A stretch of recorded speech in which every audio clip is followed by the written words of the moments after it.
Hi, good morning, and welcome to Morning Tea with Dr. G, powered by Verizon. I am Dr. Jermaine Smith-Baugh, President and CEO of the Urban League of Broward County here in Fort Lauderdale, Florida. And I'm really excited today that I'm going to be discussing racial equity and equality in health. And joining me today is the President of Broward Health, Gino Santorio. Good morning, Dr. Baugh. How are you? Good morning, Gino. How you doing? Great. It's a nice day today, not raining, so great day. You look good over there on that side. So we're going to get started. As I'm really excited to talk to you. We tend to have all these text messages going back and forth. It's good to see you. So just to get started real quick, as you're the president of Broward Health, we're excited to have you in that role in our community. But across the nation, there's a persistent gaps in health. Many of them really have been highlighted by COVID-19 and this pandemic that we're going through. And these gaps are actually causes of health inequity in our community. And what do you believe are some of the social conditions impacting those chronic health issues? So I think it's been evidenced time and time again that really the social determinants of health are really the largest driver there. For taking COVID, for example, what we realized is, the positivity rate, which is what was really widely reported, was one item.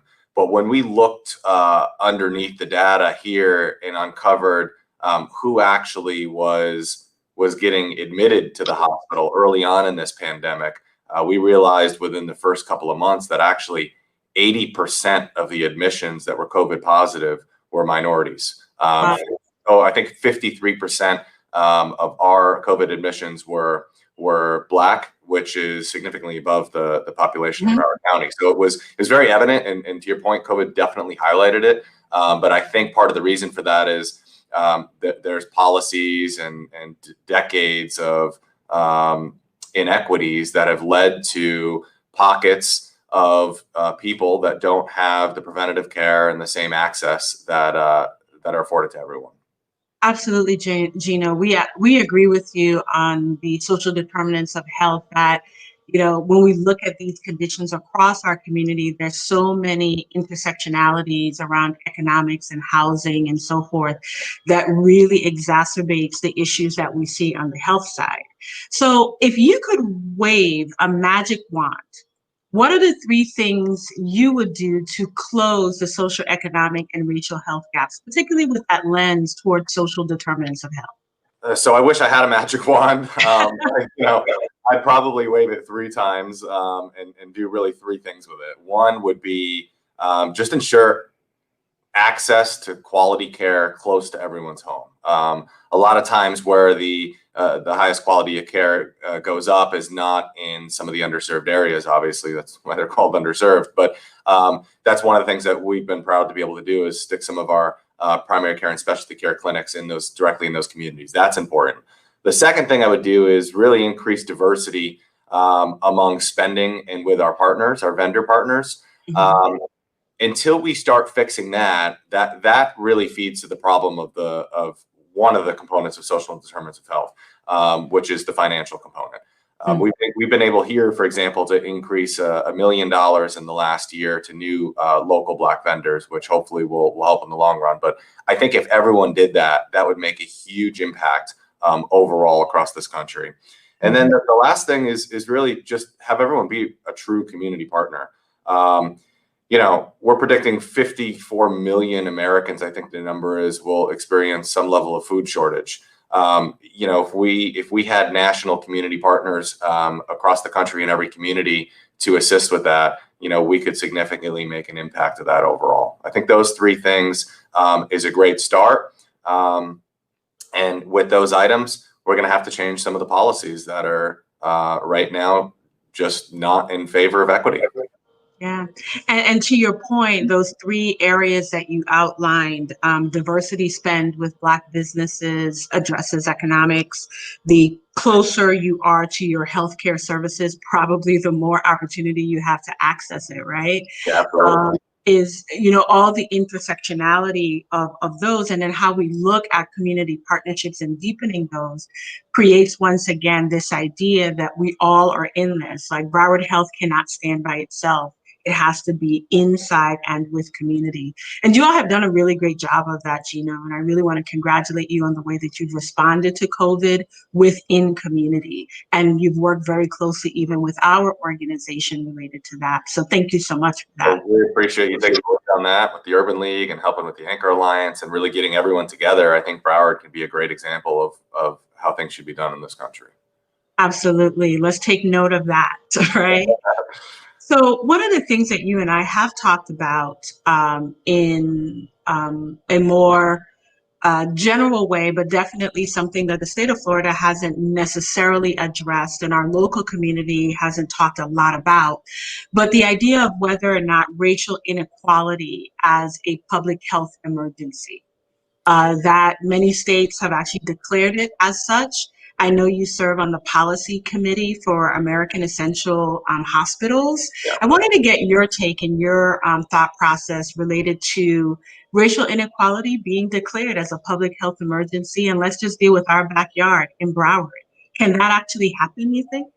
I think it can, and I think, look, if you look at the definition of what constitutes a public health emergency, this 100% meets it. And that's what's being talked about at a national level now, finally.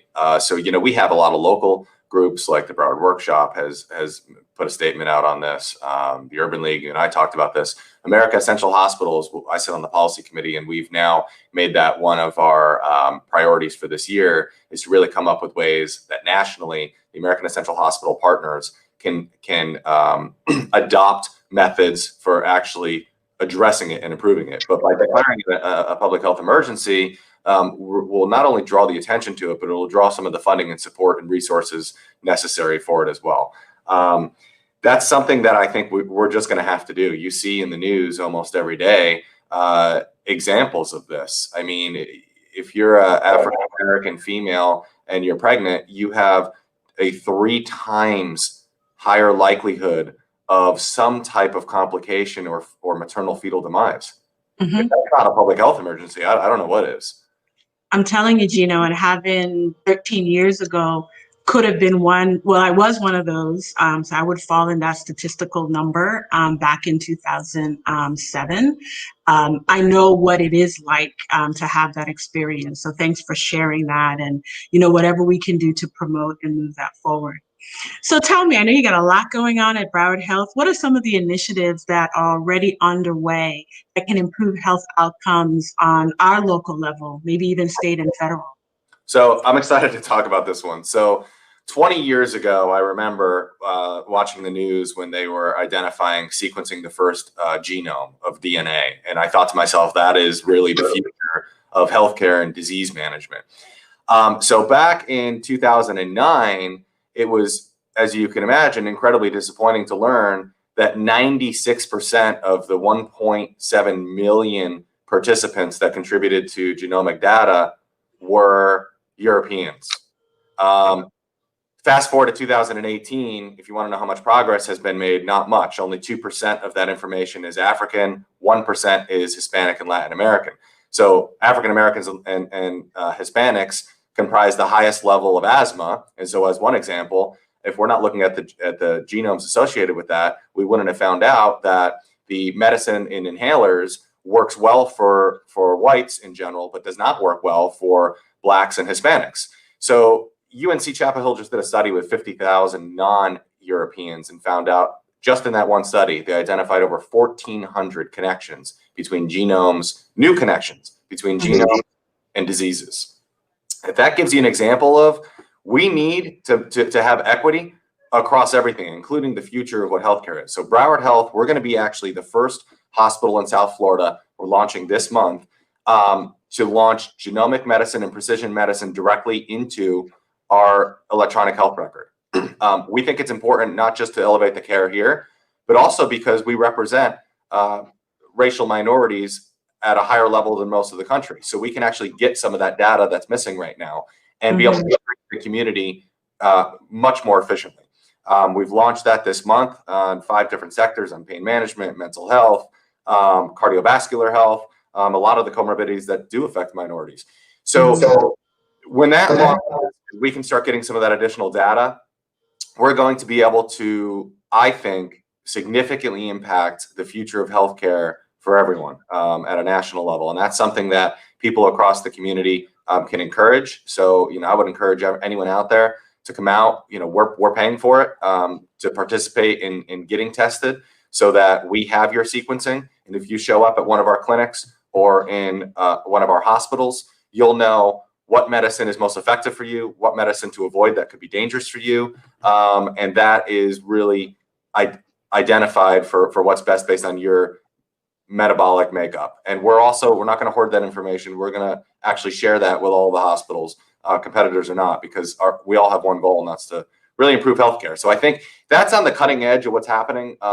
There's some places nationally that are following suit that I'm working with, but I'm most excited about that. But again, you have to highlight, here we are with cutting edge, and 2% is of the data is for African and 1% for Hispanic. We're not doing a good enough job, and we need to all take a part in that.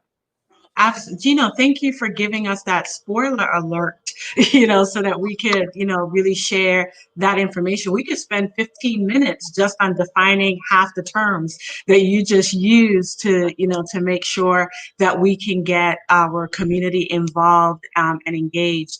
Is there any one thing a community-based organization could do to help you further this particular initiative? Because having that data and being able to use it clearly can be a way to address inequality, particularly racial inequality in public health. Is there any one thing we could do? I think just as trusted resources in the community, just educate people that it's necessary to help them and future generations beyond there, and that it is not information that we take and sell or use or anything like that. It's protected. It's for them. The best way to explain it is I always ask people, what do you take when you have a headache? Do you take Advil or Tylenol? Or do you take, Motrin? So people always have an answer, right? And then you ask them, why is that? And the reason is, well, it works better for me. Well, it's not a placebo effect. It works better because your body actually metabolizes that in a different way than someone else. So, that's why some people come and get on an opioid and they become addicted or it doesn't work for them. And some people don't. If we're not taking advantage of that genetic component that we now have access to, we're really doing it in healthcare. So just encourage people to participate, please. Absolutely.